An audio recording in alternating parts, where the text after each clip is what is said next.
Today we're going to take a look at my most replayed PlayStation games, as in, I don't just like them a little bit or, oh, I've played them a few times. No, I love these games and I'm always going back to them every 6 months to a year and a half. It depends, of course, but across PS1 through 5, PSP, and Vita, here's my most replayed PlayStation games.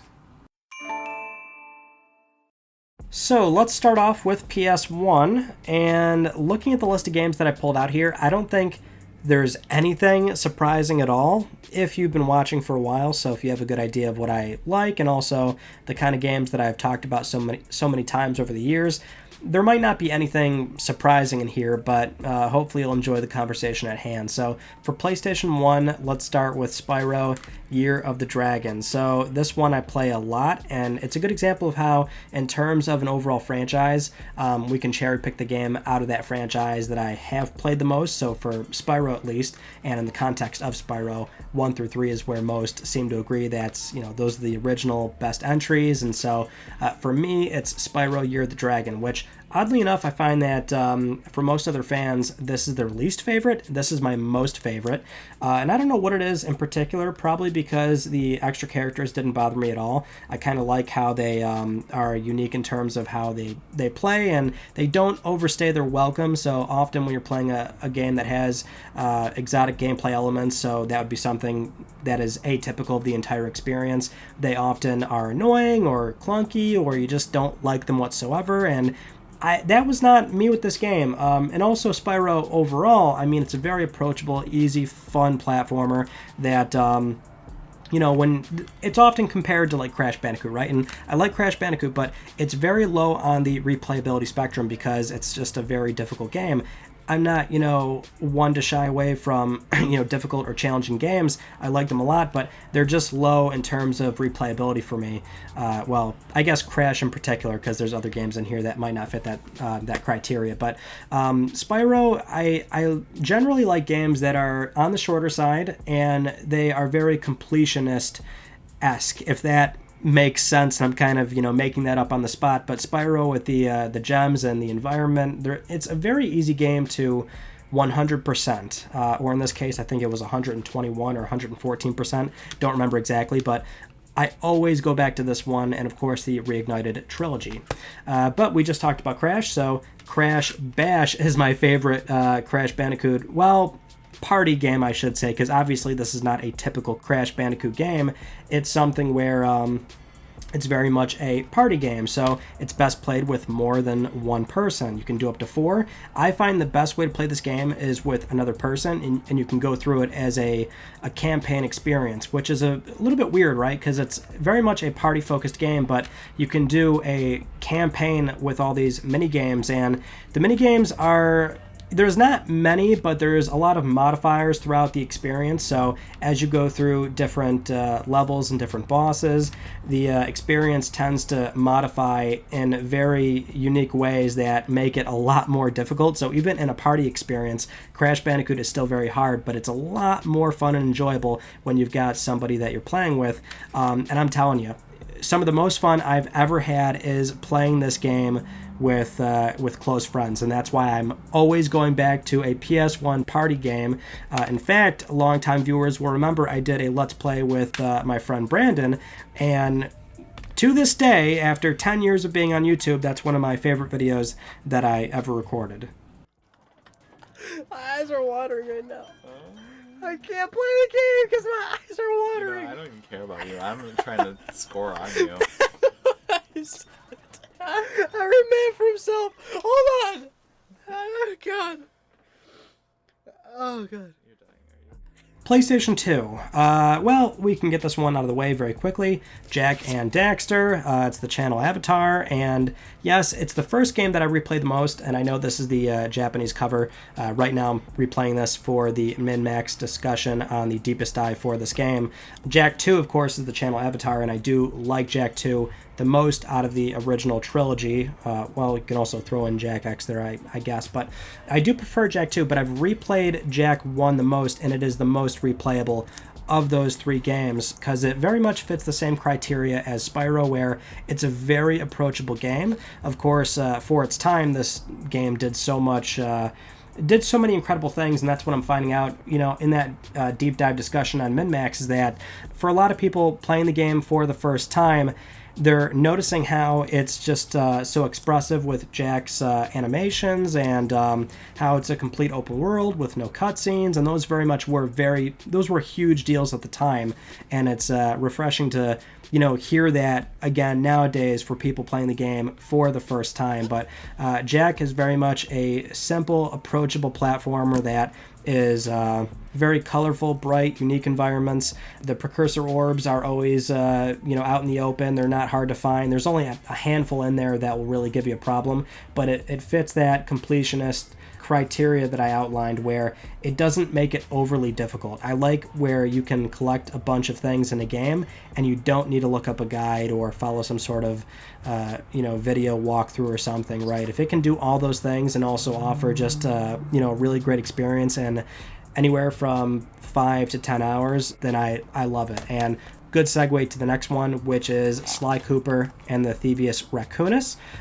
Another example where this isn't the best game out of the 3 on PlayStation 2. A lot of people tend to like the second game the most. I'm with them there. The second game is fantastic, but Sly Cooper, the first one, also very, very replayable in that it takes maybe 5 hours, 5 hours or less if you really know what you're doing and where to go. And so, that's the thing for me, is that, I've replayed, going back to Jack, I've done this game maybe, I estimate 20 to 25 times overall, which is not enough to be a crazy speedrunner. I know everything about the game, but it's enough to where that's nearly a playthrough annually. And so I know most of what's going on in the game. And so same for Sly Cooper. If you really know what's going on, you can get it done in less than 5 hours. And the clue bottles are out in the open. They're easy to find. And it's also just the quintessential cartoon platformer that has very expressive characters that make they're diversified. They have their own personality.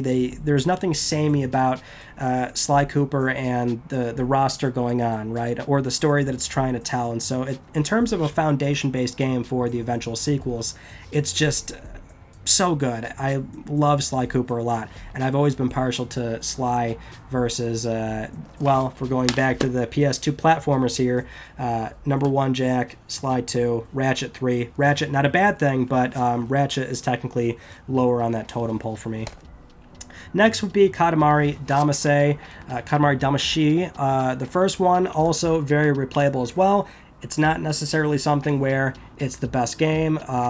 If anything, I would say sort of the best jack-of-all-trades Katamari game is Katamari Forever on PlayStation 3, where you can play so many different levels from this, and we love Katamari, and I believe there's levels in there from Beautiful Katamari on Xbox 360, but that tends to be the best way to experience the game in general, since you don't necessarily need to play the first one, especially because there's all these cool, unique video filters to the levels that you can experiment with, so that's really a fantastic game to replay. But for whatever reason, I always just play the first one because there's only 10 basic levels to go through, and then there's separate unique levels that of course, if you don't know the premise, you're the prince and your dad is the king of all cosmos. He messed up, he destroyed all the stars in the cosmos, so you're tasked with going down to Earth, rolling up a ball, things stick to that ball gets thrown into the cosmos to remake the star system, which is the most ridiculous Japanese idea, and the writing's hilarious. The in-game models, the environments, it's all very much a caricature of itself in the best way possible. And so if you've never played a Katamari game, you really owe it to yourself to go back or to pick up one of them and try it. And I'm always going back to that one as well. Moving right along with some PS2 love, we've got Grand Theft Auto San Andreas. I am firmly in the camp of San Andreas is the best one in the Grand Theft Auto trilogy on PlayStation 2. I think with Vice City, which often has a lot of praise, I think that game has a lot of heavy lifting in the area of the music and the setting and the themes, and look, that's good. I love all the Grand Theft Auto games, but I feel like San Andreas, pound for pound, does everything else better, and plus the soundtrack is still an absolute banger, and also the themes and story in San Andreas is fantastic as well. In fact, I really think the writing in this game is excellent. So I think I think San Andreas kind of does a lot of its own talking, so we won't spend too much time on this, but San Andreas, without a doubt, I am always replaying this one. I haven't actually played the Definitive Edition just yet, but eventually I'm sure I'll get there, and at least it seems like it's in a much better place nowadays to finally replay it. Next would be Need for Speed Underground, the first one for sure. It's weird because out of the Need for Speed franchise, very basic, run-of-the-mill. I think Underground definitely is kind of the series and the franchise highlight for a lot of people, and I like the first one in particular because I really dislike when racing games have an open free roam, right? And I'm trying very hard to remember if Underground 2 had a way to select races from a menu so you didn't have to drive to them. I got to go back and replay, so perhaps I'm just a little bit sour on that memory. That may or may not be entirely accurate, but I still always go back to Underground 1 in particular because it is menu-based, and I just like selecting races. I don't want to free roam. I don't want to have to drive to certain places to start races. The customization, of course, is excellent, and an absolutely banger soundtrack. It hits different when you boot that game up and get low plays. It was such a joy to play this game again and record footage for this video. So play that one a lot. Now, getting into PSP and PlayStation Vita, not too much here, but I will lump these two together because it's the same franchise, and so I'm always going back to these games. Luminous Puzzle Fusion and also Luminous Electronic Symphony, both of which launch titles, funny enough, and excellent, super addictive puzzle game. And the thing about Luminous, if you haven't played them just yet, is that a lot of it is the experience with the music, right? So it's not just the fact that you're dropping blocks and matching the colors and clearing the board and trying to go for a high score, which of course is very addictive, but a lot of it is the music, which, if you put on headphones and you just get lost in these games. And also between the two of these, Electronic Symphony is good, but I find that most of the Luminous games are like around here, and then the first one is like way up here, so I'm playing this one more usually, but they're so good, and so I'm always going back to those games as well. Now, getting into PlayStation 3, MotorStorm, definitely MotorStorm, the first one, which Pacific Rift is a very close second, but I do fire up the first MotorStorm usually more than Pacific Rift, but it fits the same criteria of the previous racing game, which was Need for Speed Underground, in that it's all menu based, right? No free roam. That's great. I just want to select races and throw me in. But the great thing about MotorStorm is that not only was this an early PlayStation 3 game in its life cycle, and it looked gorgeous at the time, so this very much felt like such a proper next gen experience, but it was doing something a bit unique in that you had all these different vehicle classes on the same track. The tracks were gigantic. They were very wide, and that was lending itself to all the vehicle classes. So heavier vehicles were better suited below. The ATV and the bike were better suited for some of these more narrow passages that were not suited for larger vehicles, and it just worked really well. And I'm so happy to see that after this one game in particular, we had Pacific Rift, Arctic Edge, Apocalypse. It sucks that we didn't get a proper new entry in the franchise, but all the developers went on to do games very similar, and they had the same feel as MotorStorm, if that makes sense, beyond this IP. Now, in all seriousness, if we want to really talk about a generation-defining game, then without a doubt it is the original BioShock. And I'm not sure what I could really add to the conversation of what was said about this game over all the years. I think a lot of what this game does, it speaks for itself, but I will say for me, it was always the world building. So Rapture on its own is, of course, a very unique idea, an underwater city, and in terms of a story synopsis, it's a societal collapse, and then you show up, and it was the execution. It was sold so well, and so there's many unique ideas and environments and settings in games, but to this day, up to that point and even to this day, there's not many games that sold Rapture the way it did, and so I always go back to this game and try and relive it as if it was my first playthrough, which I can't do, but I certainly try, and that's why I replay BioShock a lot. Now, next for PlayStation 3 would be Super Stardust HD. I can't actually show that to you. PSN download title, one of Housemarque's games. It's a twin-stick shooter, and this game, the original pitch was a high-definition modern asteroids, and that's basically what it is. But it's super chaotic, as most twin-stick shooters tend to be. But it's very simple, straightforward, and it's a high-score chase fest that, for me, this game has always stuck with me. So maybe like every 6 months, I do at least one arcade run, and depending on how fast I die, that will dictate if I have enough time or willpower to do another one, because if you can go on a really long high score run, then we're talking hours. Kind of like Luminous, actually. I should have clarified that earlier, but that's what I normally do, and you can find that on PlayStation 3 and also PlayStation 4, which is a good segue to the PS4 segment, because I don't have one thing with PS4 in particular in terms of a original, only on PS4 kind of thing, but it's more so,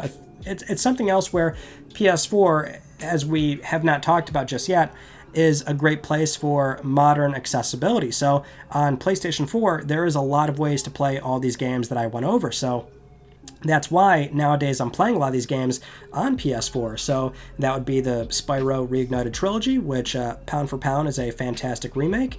There is Jak and Daxter emulated on PS4 and also PS3 and Vita remasters, but also Grand Theft Auto San Andreas, which again I have not played the definitive edition just yet, but you've got all the Grand Theft Autos on there. Katamari's on PS4, BioShock, Luminous Remastered, and so PS4 is really one of the main ways that I'm replaying a lot of these games now. And in the case of it being a remaster, like for example BioShock, which we just talked about, it's that's more or less the way to play that game now, is on PlayStation 4.